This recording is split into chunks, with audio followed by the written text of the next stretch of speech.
Hello and welcome to the Robert Half First Quarter 2021 conference call. Our hosts for today's call are Mr. Keith Waddell, President and Chief Executive Officer of Robert Half, and Mr. Michael Buckley, Chief Financial Officer. Mr. Waddell, you may begin. Hello, everyone. We appreciate your time today. Before we get started, I'd like to remind you that the comments made on today's call contain forward-looking statements, including predictions and estimates about our future performance. These statements represent our current judgment of what the future holds. However, they're subject to the risks and uncertainties that could cause actual results to differ materially from the forward-looking statements. These risks and uncertainties are described in today's press release and our most recent 10-K and 10-Q filed with the SEC. We assume no obligation to update the statements made on today's call. During this presentation, we may mention some non-GAAP financial measures and reference these figures as adjusted. Reconciliations and further explanations of these measures are included in a supplemental schedule to our earnings press release. Our presentation of revenues and the related growth rates for Accountemps, Office Team, Robert Half Technology, and Robert Half Management Resources include their inter-segment revenues from services provided to Protiviti in connection with the company's blended staffing and consulting solutions.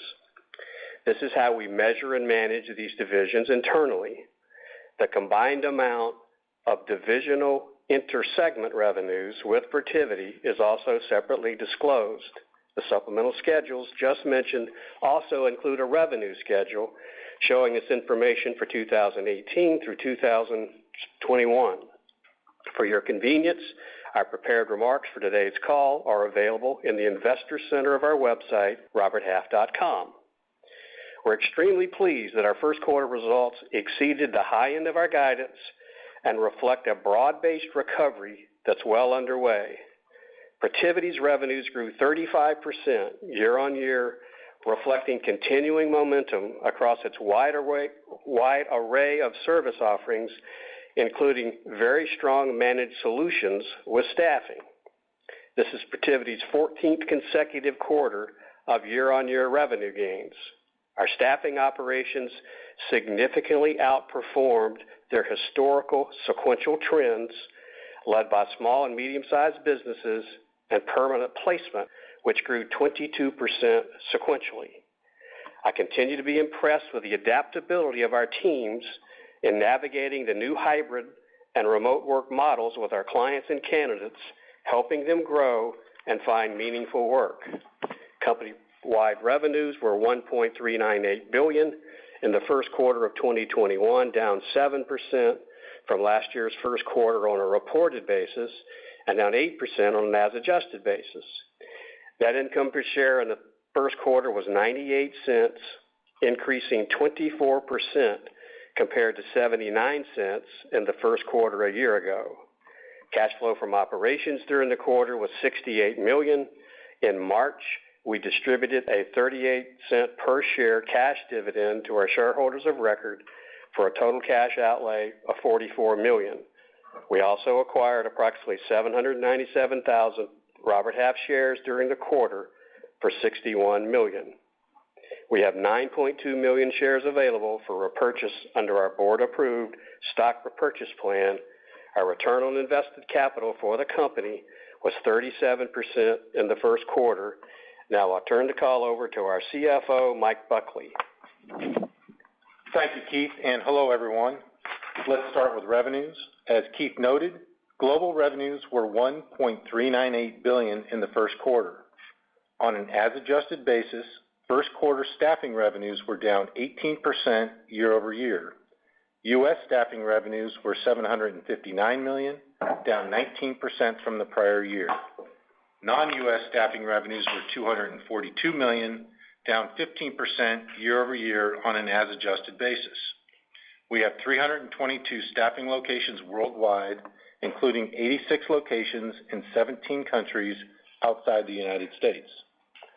In the first quarter, there were 62.3 billing days compared to 63.1 billing days in the first quarter 1 year ago. The current second quarter has 63.4 billing days, equivalent to the second quarter 1 year ago. Currency exchange rate movements during the first quarter had the effect of increasing reported year-over-year staffing revenues by $17 million. This impacted our year-over-year reported staffing revenue growth rate by 1.4 percentage points. Now let's take a closer look at results for Protiviti. Global revenues in the first quarter were $397 million. $316 million of that is from business within the United States, and $81 million is from operations outside the United States. On an as-adjusted basis, global first quarter Protiviti revenues were up 35% versus the year-ago period, with U.S. Protiviti revenues up 37%. Non-U.S. revenues were up 26% on an as-adjusted basis. Exchange rates had the effect of increasing year-over-year Protiviti revenues by $6 million and increasing its year-over-year reported growth rate by 2 percentage points. Protiviti and its independently owned member firms serve clients through a network of 86 locations in 28 countries. We remind you that changes to the company's deferred compensation obligations are classified as SG&A, or, in the case of Protiviti, cost of services, with completely offsetting changes in the related trust investment assets classified separately below SG&A. Previously, they were both classified as SG&A. Our historical discussion of consolidated operating income has been replaced with the non-GAAP measure of combined segment income. This is calculated as consolidated income before income taxes, adjusted for interest income and amortization of intangible assets. For your convenience, we've included a supplemental schedule to today's earnings release on page 7, highlighting the impact of changes in the deferred compensation accounts to the summary of operations for the first quarter of 2021 and 2020. This is a non-GAAP disclosure, so we also show a reconciliation to GAAP. Turning now to gross margin. In our temporary and consultant staffing operations, first quarter gross margin was 38.8% of applicable revenues, compared to 37.8% of applicable revenues in the first quarter 1 year ago. Our permanent placement revenues in the first quarter were 11.2% of consolidated staffing revenues versus 9.9% of consolidated staffing revenues in the same quarter 1 year ago. When combined with temporary and consultant gross margin, overall staffing gross margin increased 160 basis points compared to the year-ago first quarter to 45.6%. For Protiviti, gross margin was 26.5% of Protiviti revenues compared to 27.6% of Protiviti revenues 1 year ago. Adjusted for the effect of deferred compensation expense related to changes in the underlying trust investment assets, as previously mentioned, gross margin for Protiviti was 26.9% for the quarter just ended, compared to 26.3% 1 year ago. Company-wide SG&A costs were 30.3% of global revenues in the first quarter, compared to 29.4% in the same quarter 1 year ago. Changes in deferred compensation obligations related to increases in underlying trust investments had the impact of increasing SG&A as percent of revenue by 0.8% in the first quarter and decreasing SG&A by 2.4% in the same quarter 1 year ago. When adjusted for these changes, company-wide SG&A costs were 29.5% for the quarter just ended, compared to 31.8% 1 year ago. Staffing SG&A costs were 37.3% of staffing revenues in the first quarter versus 32.3% in Q1 2020. Included in staffing SG&A costs was deferred compensation expense related to increases in the underlying trust investment assets of 1% in the first quarter, compared to income of 3% related to decreases in the underlying trust investment assets in the same quarter 1 year ago. When adjusted for these changes, staffing SG&A costs were 36.3% for the quarter just ended, compared to 35.3% 1 year ago. First quarter SG&A costs for Protiviti were 12.5% of Protiviti revenues, compared to 17.3% of revenues in the year ago period. Operating income for the quarter was $139 million. This includes $12 million of deferred compensation expense related to increases in the underlying trust investment assets. Combined segment income was therefore $151 million in the first quarter. Combined segment margin was 10.8%. First quarter segment income from our staffing divisions was $93 million, with a segment margin of 9.3%. Segment income for Protiviti in the first quarter was $57 million, with a segment margin of 14.4%. Our first quarter tax rate was 26%, compared to 32% a year ago. The 2020 rate was elevated based upon the estimated lower coverage of non-deductible tax items due to lower pandemic-impacted revenues. Moving on to accounts receivable. At the end of the first quarter, accounts receivable was $800 million, and implied day sales outstanding, or DSO, was 51.4 days.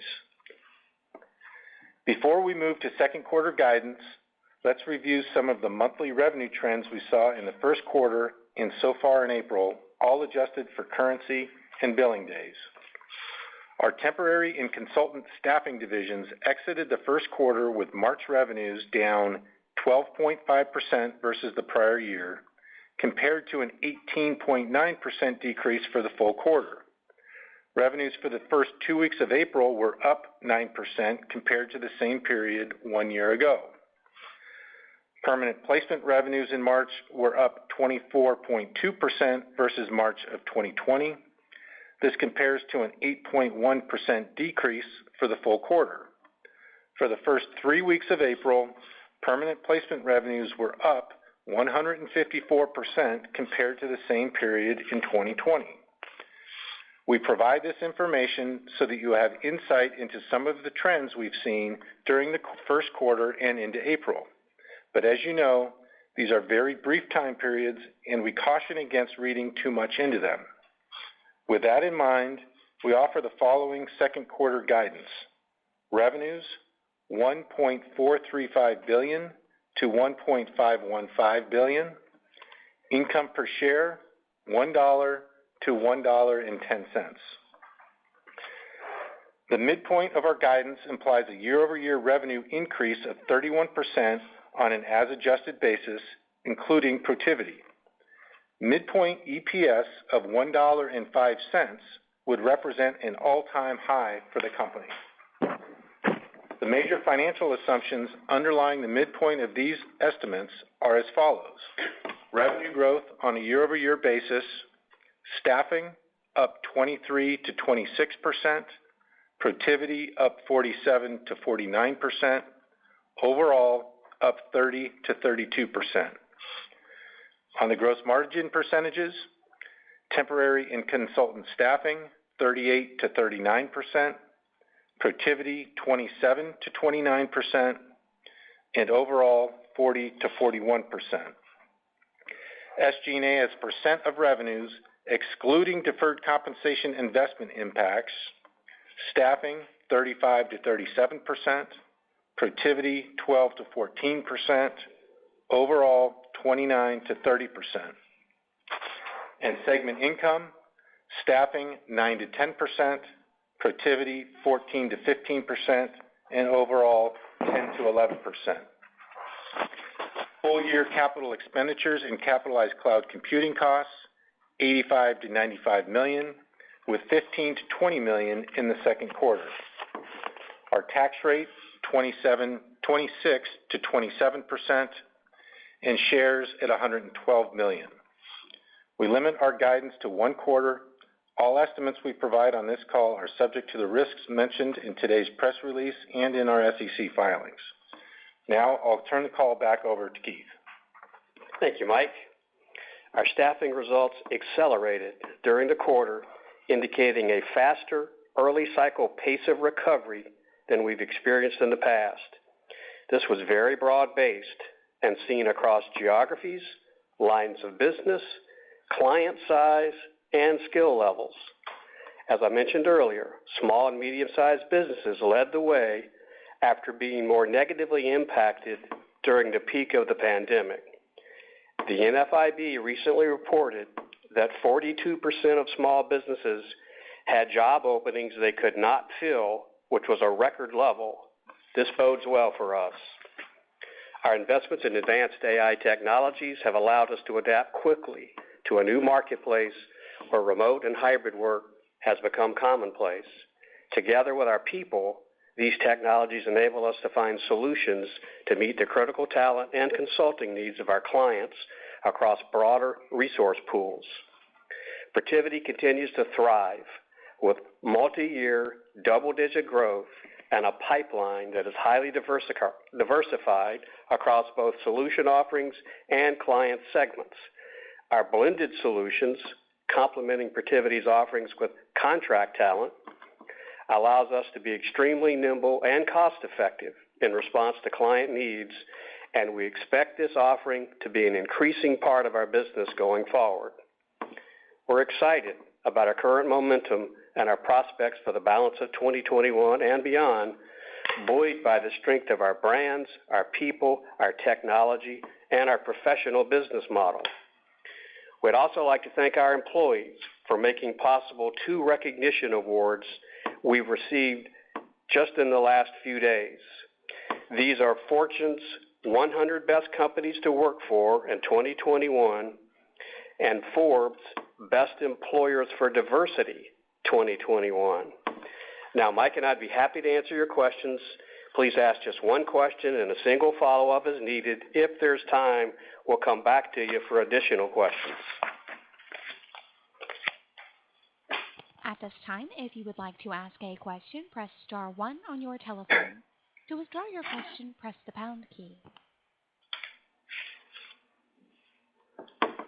Your first question comes from the line of Andrew Steinerman with J.P. Morgan. Hi, it's Andrew. Keith, I wanted to ask you if you felt the U.S. has entered a brand new economic expansion, which, bodes for particularly strong years of revenue growth at Robert Half, or is there something about the 2020 recession that was just different than past recessions, and it really kind of lands us more where we were in 2019 in terms of the economy, which really only supported mid-single-digit revenue growth on an ongoing basis for Robert Half? Well, Andrew, we would say that it feels very traditional early cycle, and just to quantify that a little bit, we looked at the first 3 quarters post-trough for the recovery post.com, for the recovery post-financial crisis, and for the recent. And as an example, 3 quarters post-trough, first time, temp up 13%, perm up 18%. After the financial crisis, temp up 9%, perm up 34%. And this time, temp up 18%, perm up 56%. Further, if you look at the peak to trough decline, those declines on the temp side are pretty consistent across those 3 cycles. Mm-hmm. Our people would tell you that the recovery feels very classic, that there's improving demand broadly across all the dimensions that I talked about, that, as always, clients cut deep, they've got lean staff. As transaction volumes improve, as projects restart, they need more help. They need to restore their workforce, many times upskill. And so for us, it feels very classical. Traditionally, we've got a nice 3 to 5 year runway once we get into recovery, which we believe we're well underway, as we've spoken about. Perfect. Thank you. Your next question is from Mark Marcon with Robert W. Baird. Good afternoon, Keith and Michael. First of all, congratulations on the stellar results. I'd like to talk about Protiviti. Specifically, wondering if you can give us a little bit more color on the stellar results that they ended up having. As you mentioned, 14 straight quarters, 35% growth. If we take a look at what you're forecasting here going into the second quarter, can you just dimensionalize, how much of the uplift is because you're getting more opportunities, broadly speaking, more at bats, versus an improvement in terms of the win rate and really gaining share? And then can you also talk a little bit about, what are some of the drivers? You did say it was broad-based, but I'm wondering if you could give us some commentary with regards to the public sector work, the IT work, SPACs, and obviously we can see the the results in terms of staffing, in terms of what's being eliminated for the inter-segment revenue. So obviously that continues to go well, but just wondering if you can give us some more color there. Sure. And so, as you said, we're very proud with the 35% growth rate, and it splits pretty evenly between what I'll call their core solutions, tech, risk and compliance, internal audit, which grew 18% year on year, totally exclusive of public sector and blended solutions. Blended solutions then grew 124%, adding 17 points to the growth rate. So you've got 18 points of the growth rate coming from core. You've got 17 points of the growth rate coming from blended solutions. And oh, by the way, those blended solutions then split about 50-50 between public sector and non-public sector. So that sizes, if you will, the contribution of public sector. If you then look at their core solutions in tech, which they've been very strategic about picking their shots as to practice areas, they've been very strategic about making the right hires at the right levels, including very senior levels. And so they're in cyber, they're in privacy, they're in digital transformation, data analytics. As I've talked before, tech consulting is now the largest core solution area for Protiviti. Risk and compliance remains very strong. Anti-money laundering, consumer lending, regulatory enforcement, regulator exam preparation, all very good.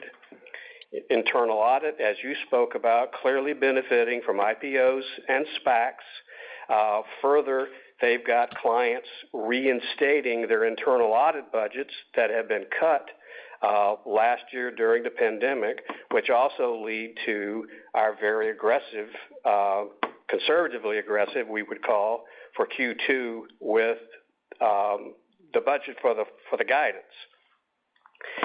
The interesting thing about the public sector is and blended solutions with staffing generally, it's not just U.S., and we now have some sizable engagements outside of the U.S.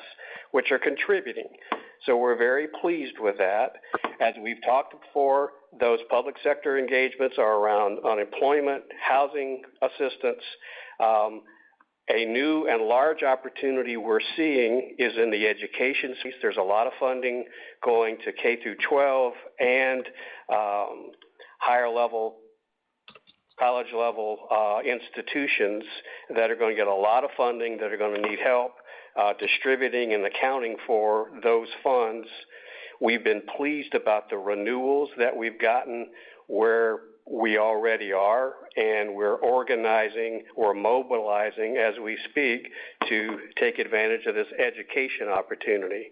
So it's one of those times where virtually every core solution area, as well as the additional work we're getting in blended solutions, not only from public sector, but from non-public sector as well, so that we've got a Q2 revenue guide for Protiviti for up 40%.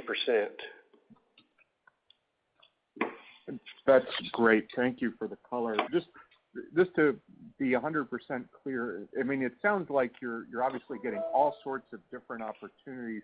Can you comment a little bit just on the win rate relative to the big four? Because I suspect you are continuing to win more, but just wanted to confirm that, number one. And number two, On the public sector, one of the things that we sometimes hear pushback on is that the sense is, well, those are just temporary. They're only going to be here for another few months to a year, and then they're going to fade. What's your sense? Well, on Big Four win rates, understand that the Big Four are frenemies. On the one hand, we compete with them. On the other hand, when they're conflicted because of their external audit engagements, we're the first party they refer to because we don't compete with them on external audit like the other Big Four. So I'd say our win rate is consistent and rising, particularly in the blended solutions area where they simply don't have the capabilities that we have. And on this issue of sustainability with public sector, and I guess transitory is a word that our Federal Reserve chairman likes to use. We've been very transparent that clearly there's a bulge dimension to the transaction volumes we're helping with, but we've also been clear that we believe we're building new relationships that we can leverage as they improve their processes, as they improve their controls, as they modernize their technology. So we're certainly aware that there's a window of time where we're going to have a very intense relationship with these state and local government and even local school districts, and we're working very hard to extend those. We've been very positively surprised or pleased with the extensions we're seeing, sometimes into the second and third quarter with the work that we're already doing. So clearly there's a bulge element to what's going on in public sector, but it's not only bulge, and we think there's an opportunity. And the point I've tried to make is, and oh, by the way, totally excluding it, Protiviti's still growing 18%. And so that other 17 points of growth is gravy, and we love it, and we think we can leverage it for longer term, but their core business is growing 18%. That's a big number. Totally agreed. Thank you. Your next question is from Jeff Silber with BMO Capital Markets. Thanks so much. I wanted to shift the discussion over to the perm segment, which really had a really good quarter, much better than I think most people expected. Can we get a little color where you're seeing that strength, either in the type of clients or the type of jobs that you're placing? Well, the great news, Jeff, is that it's across clients, and I would say perm placement is more SMB than the temporary side, and we are overall. So almost by definition, if it's perm, it's SMB. But as I referred to earlier, it's by functional area, meaning it's accounting and finance, and it's technology, and it's legal, and it's marketing and creative. It's by skill level, so it's for the transactional level people, accounts payable, accounts receivable, payroll, general ledger, as well as the higher senior accountants, accounting managers, controllers. So it's very broad. It's broad across geographies, not only within the United States, but outside the United States as well. Good news is candidates are getting more confident to make job changes. Plus, being at home, frankly, makes it easier for them to confidentially interview with our recruiters. So that's good for perm. Very broad, very robust. We've got huge momentum going into the quarter. We gave you our post-quarter numbers, which were triple-digit growth. So perm, as our people would say, is white hot at the moment. Okay, that's great to hear. Can we shift over to the international piece of your business? Can you just give us a little bit of color by country, and also, do you have any exposure in Mexico? Thanks. Well, the latter part is easy. We do not have exposure to Mexico. And we don't do a lot of country-by-country discussion. I would call out that Germany and the UK had particularly good quarters, but frankly, there was nice recovery across our geographies in Europe and in Asia. So, okay. All right. All right, that's great to hear. Thanks so much. Your next question is from Manav Patnaik with Barclays.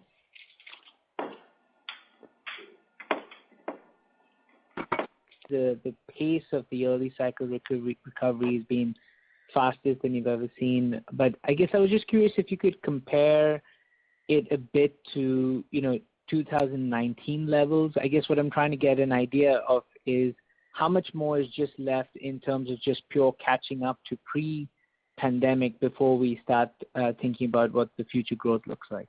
Right, a good question. So we are about just over 20% below 2019 for the temp side, and we're about 15% below 2019 on the perm side. And at our current pace, we fully expect to blow by 2019 sooner rather than later. Okay. And just the other question I had quickly was in terms of competition, are you seeing any changes in the competitive behavior, just given there obviously is this big catch-up going on, and I'm wondering if things are the same or if dynamics have changed. And is your question regarding our contract employees we put on engagements or our internal staff? No, I meant just more from, competition with, the on assignments and other vendors of the world. Well, I'd say on assignment is a competitor in a very specific and relatively small part of our business, particularly since they focus on mid and large cap companies. Even in tech, we focus a lot on SMBs as well. So there's not a lot of apples and apples there. But I'd say the competitive landscape as to pricing vis-a-vis our competitors generally hasn't changed much at all. Got it. Thank you. Your next question is from Kevin McVeigh with Credit Suisse. Great. Thanks so much, and congratulations on the results. Keith, you talked about all-time high earnings, things like that. Do you think with the way the business is geared, you're positioned for structurally higher margins, or is it maybe some inability to hire or excess capacity amongst the staff? How are you thinking about the margin trajectory of the business relative to where your staffing levels are internally? Well, and so when we talk about profitability, those discussions have to start with gross margins. And as we talked before, traditionally in a downturn, peak to trough, we're down 300 basis points. This time we were only down 100. We're now back to pre-pandemic levels. Pay bill spreads have recovered. We've got lower fringe rates because our higher pay rate divisions make up more of our mix, meaning more of the payroll isn't subject to payroll tax. And we've also got this tranche of full-time contractors we've talked about that have higher margins, and that's growing as well. Temp to hire conversions, currently 3.1%. They were 3.5% in 2018, 2019. They've been as high as 4 to 5%. So there's an upside there.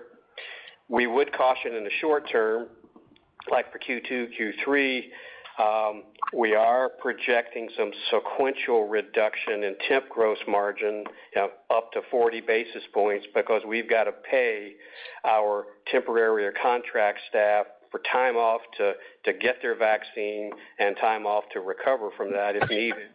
But that's a short-term or hopefully transitory thing.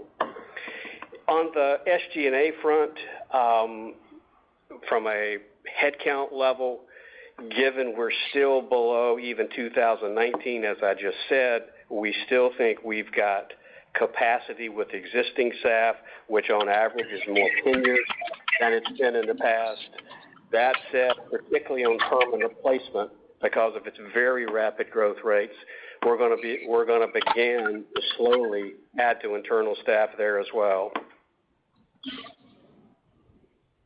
Super helpful. And Keith, it sounds like from a sourcing candidates, there's no issue there. Is that right, or how's it from a candidate perspective? Well, I'd say that candidate supply is more nuanced than meets the eye. On the one hand, they're resistant for on-site opportunities, either because they're concerned about COVID, they don't like the commute times, they don't have child care, they've got school uncertainty for their children, they've got unemployment benefits. They've also got out-of-market opportunities as well as local opportunities, and many times if they don't live in a big city, they live outside of a big city, but they've got an opportunity now to get big city pay without even having to move there. So it's a very nuanced situation with candidates. But the good news is it allows us to add more value because it's more complicated for clients themselves to source candidates, particularly outside their local markets. So the combination of our experienced recruiters and the technology that we've developed give us an opportunity to add value, I would argue, in a new way and an increased way because of all these candidate nuances.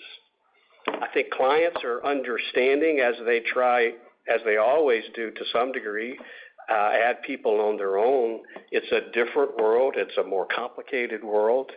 And I think relative to clients doing it themselves and relative to our traditional competitors, which are local regional firms, they just don't have the capabilities.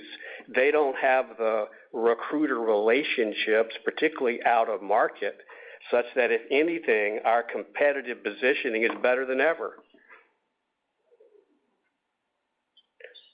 Thanks so much. Your next question is from Gary Bisbee with BofA Securities. Hey, good afternoon. So the first one on the blended staffing, tremendous success you continue to have. Does that have any discernible impact on gross margins in the temp staffing business, either up or down, or is it generally relatively representative of what they are when you're staffing those people out to an external client?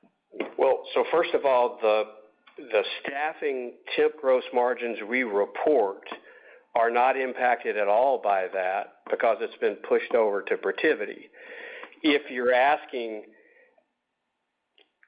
how the gross margins on the business with clients that's serviced by both compares to our normal gross margins, I'd say they're at or maybe a little above, which is fantastic given that the client base skews much larger, and typically staffing by itself going to those larger clients would have some margin pressure that's been avoided by going to market together with Protiviti.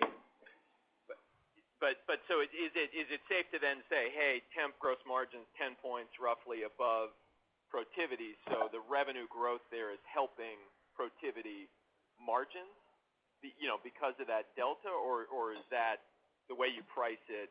Well, and so I would say the blended solutions reported in Protiviti are accretive to Protiviti's margins in large part because there's no bench time or utilization reduction because these people are 100% utilized. They're only paid when they're working, by and large. So that utilization differential makes them accretive for Protiviti's gross margin because the large portion of Protiviti's workforce is full-time, and utilization management has a huge impact on their margin structure. Got it. And then even, you gave a sense of public sector versus non-public sector. Even if we back out, portion of that public sector, it really feels like the blended solutions have gained tremendous momentum in the last year, but even, the last several quarters. I guess. Absolutely. Right. You take half of total blended solutions away, right, and what you have left is blended solutions that are not public sector. Right. And those are doing quite well too.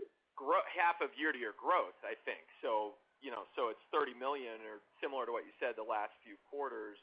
The rest of it would be traditional. Is that a correct? The rest of it's doing very well.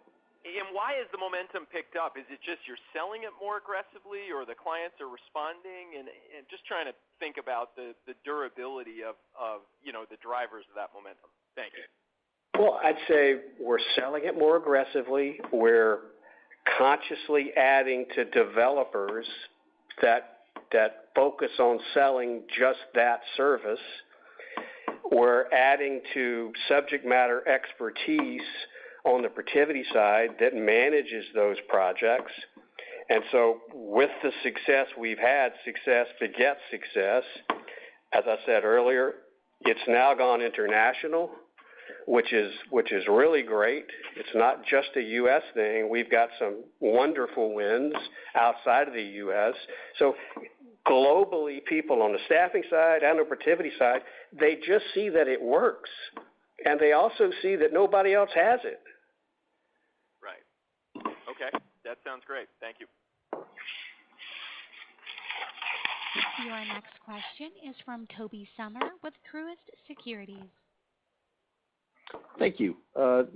Given the sort of odd nature of the decline and robust rebound to date, how do you think about bill rates and sort of compensation inflation in this cycle? I would say wage inflation is usually our friend, and as the candidate side tightens, which it's already doing and is expected to further, that not only do we traditionally pass through the higher pay rate, but it also gives us an opportunity to also widen our spread a bit. So you can look back 25 years and you can see that wage inflation is our friend. And I think any reasonable person would project that there's going to be some wage inflation as things improve. Okay. On the social costs that typically dampen gross margins exiting a recession and then provide a nice tailwind for subsequent years of recovery, how is this cycle perhaps different? Well, the interesting one is state unemployment. And this time around, the states, to get the federal subsidies, had to agree not to charge the claims to individual company accounts, but instead to keep them in a general pool. And I could make the case that we're net going to benefit by that because the general pool increase will likely, or could be argued to be, less than what the increases would be had all the claims been charged to our account. I mean, it's been forever the case all across the staffing industry that during downturns, the previously working temporary employees file a lot of unemployment claims that stay with us for 3 to 5 years as the states average that into their rates. So I'm cautiously optimistic that because the elevated claims that we read about every day, by and large, haven't been charged to our individual accounts, that the one pool concept will benefit us more than it'll hurt us. But only time will tell. I don't know that. Thank you. Your next question is from Hamzah Mazari with Jefferies.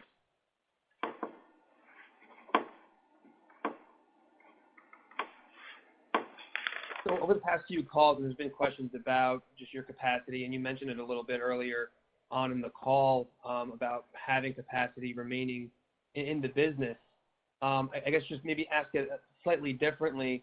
I guess at the current capacity levels, and given the trends in the business that you're seeing right now, how long do you think you can go without having to hire internally? It sounds like you're doing a little bit in perm or expect to, but I guess in the overall business, when should we expect that to ramp, or at what point in the cycle would you want to ramp hiring?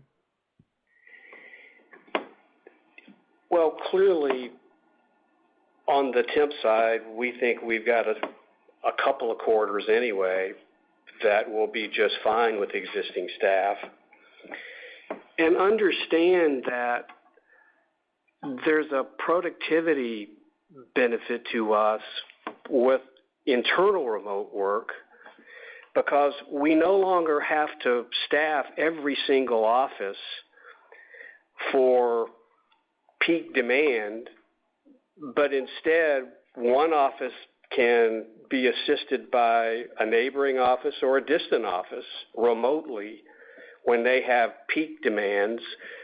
My point is we should be more efficient going forward than we've been in the past because we can share our internal resources across larger areas.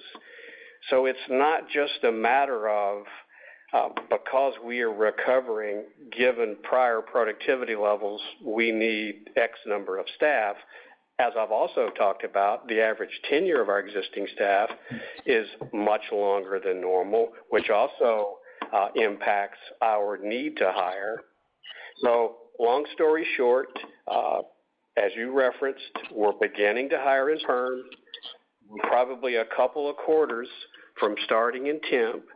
But even there, it'll be at a slower pace than it might otherwise have been because we've got the benefits of remote work. We've got the benefit of our technology tools that we've seen really pay off from us for the last 3 or 4 quarters. Great, thank you. One more and I'll turn it over. And just on M&A, I know you've done some smaller deals within Protiviti. Is there anything specific to Protiviti that you guys are looking at currently? Are there any chunkier deals, or should we expect any smaller deals throughout the remainder of 2021? Well, I'd say that Protiviti is always looking for solution areas for practice groups that fit culturally and strategically with what they're trying to do. They did the identity management deal last quarter, and so I'd say stay tuned, but it's part of ordinary course of business that they're looking for practice areas, smaller consulting firms, many times that have the same kind of cultural Big Four background that they have. Great, thank you very much.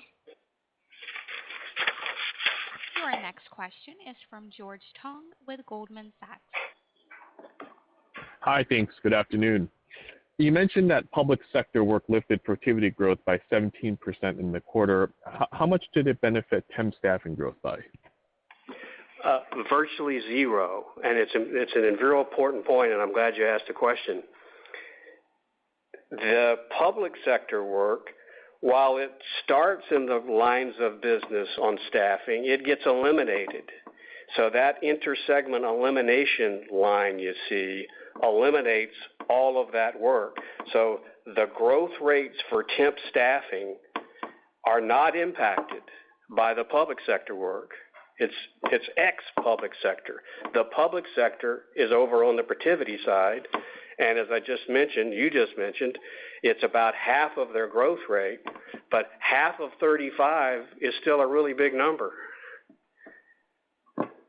Got it. Very helpful. And then if you look at performance in the temp staffing business in the U.S. and compare that to Europe, how would you compare the various trajectories of the recovery? Amazingly consistent. If you look at temp and perm, and we disclose U.S. versus non-U.S., I would say they're amazingly consistent. It's amazingly consistent. Got it. Very helpful. Thank you. Okay, I think that's our last question. Thanks, everyone, for joining. This concludes today's teleconference. If you missed any part of the call, it will be archived in audio format in the Investors Center of Robert Half's website at www.roberthalf.com. You can also dial the conference replay. Dial-in details and the conference ID are contained in the company's press release issued earlier today.